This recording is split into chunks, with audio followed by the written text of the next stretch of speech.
So, about a month ago in Champaign, we found out that about 100 people who were living in a motel that was turned into something called Gateway Studios up on North Neal Street, was that the power was about to go out and the space was going to be condemned and about 100 people were going to be displaced.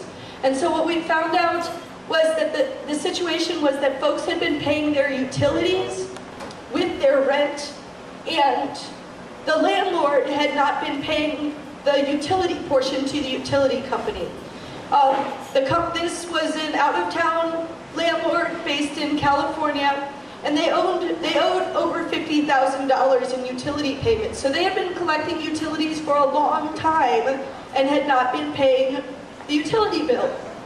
In all cities, Champaign, Urbana, Rantoul, if your utilities are turned off, the city condemns the property as not inhabitable. This is also the case with water, for example. So here were folks, these were all working people, they were paying about $600 to $640 a month to live in a single room in a very dilapidated motel with slime in a pool and locks broken on some of the locks, and there was basically glue on the floor where rugs had been because there had been a flood of the boneyard and they had just pulled up the rugs and people were just walking on the glue. It's a terrible situation in terms of housing as it was. People are paying $600, $640 a month, and they had been paying in good faith, and that they were now instantly facing relocation. They're facing ejection. So a group of folks started to look into it. The tenant union, CU Citizens for Peace and Justice, folks were involved in the housing group of this coalition. And we found out a couple of things that I think are important to know. The first is that you're required to give tenants 10 days notice. The power company is required to give tenants 10 days notice before shutting off power. In this case, the power company said this was a motel, even though it was called Gateway Studios and some people had lived there for a year. And they said because it's a motel, we didn't have to give notice. So that's one loophole that the utility company was exploiting.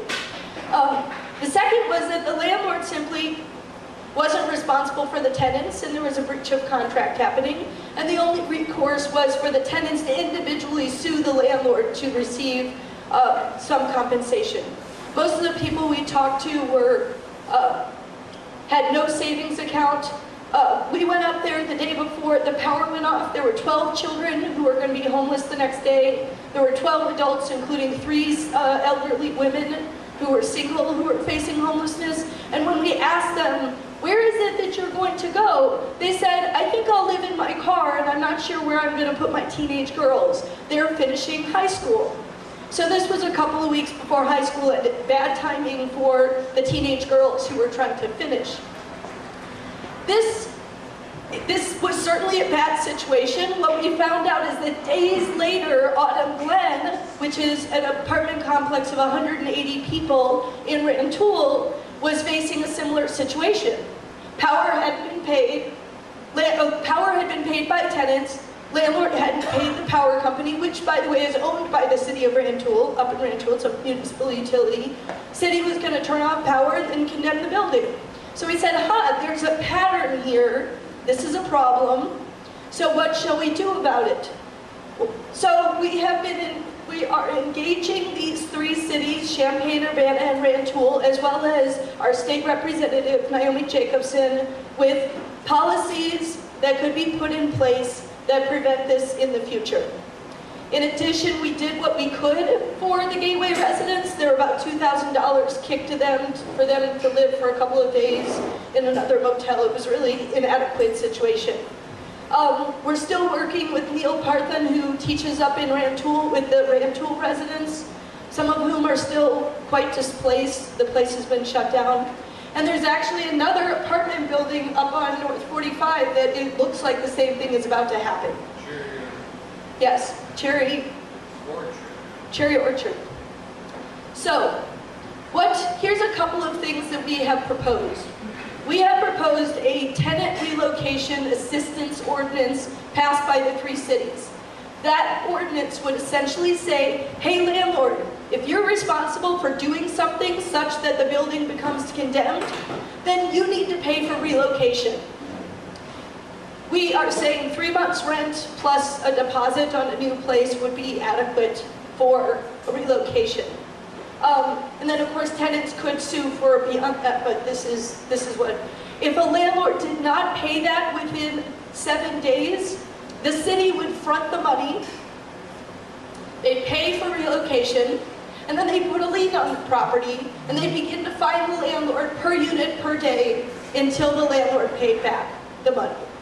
So essentially this is going to be a strong disincentive for not paying your utility, for taking the money and running, which they essentially stole the money from these residents. So it'll be a big disincentive not to solve your financial problems by taking the money and running. And it will be, it will provide a financial assistance for people. So we went to the Champaign City Council meeting. We presented this information.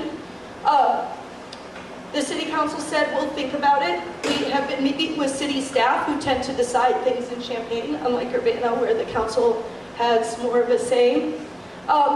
And so things are developing slowly, and I think Champaign is watching what happens in Urbana. Urbana City Council will discuss this in committee tomorrow night. Tomorrow night is Monday at 7 o'clock in City Hall. The staff and the mayor have come out opposed to tenant relocation assistance.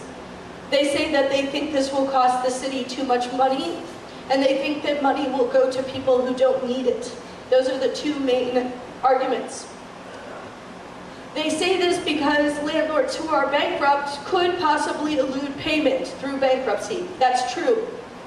If you look in Urbana, the people who have had buildings condemned, the landlords, they're usually not bankrupt. It's the exception. So it's simply not true that landlords would declare bankruptcy in the majority of cases and we wouldn't get the money back. That's not true. It's also the case that we can look at the fact that no matter who you are, if you're a renter and you need to relocate and it's not you haven't planned relocation, there are going to be expenses related to that. So that's our argument against the issue of whether or not people need the money or not. So we're encouraging people to come to Urbana City Council meeting tomorrow. Warm bodies are welcome. You don't even have to speak, but if you come, there'll be a time when we say, those people who support a Relocation Assistance Act, please stand, in which case you can stand up. And probably the whole thing will be over within a half an hour, because it's not. So I think, you could come for a short period of time, 7 o'clock. We are also going to Rantoul. We don't have a date yet. We're negotiating with the mayor right now to try to put it on the agenda as an official discussion item. So Neil will be sending something up to the various lists once he has a date. We're also meeting with Naomi Jacobson June 25th. If there are people who would like to attend that meeting, you can talk to me. So, in addition to this specific Relocation Assistance Act, one of the things we want to discuss tomorrow, and Esther Pat will be there to discuss it, as well as myself and others, is the lack of affordable housing. So it's a bigger issue than just what happens when this happens. It's the issue of affordable housing. Do we have sufficient affordable housing? And barriers to access, because here were people paying $640 a month. I mean, there's a lot cheaper places in town than $640 a month, right? So why were they staying there? Well, because they didn't have credit, they didn't have a deposit, or their income was not sufficient to pass the test of you're supposed to not have rent that's greater than a third of your income. Lots of landlords will not rent to you if the rent amount is greater than a third of your total income. So here are some barriers we need to talk about overcoming.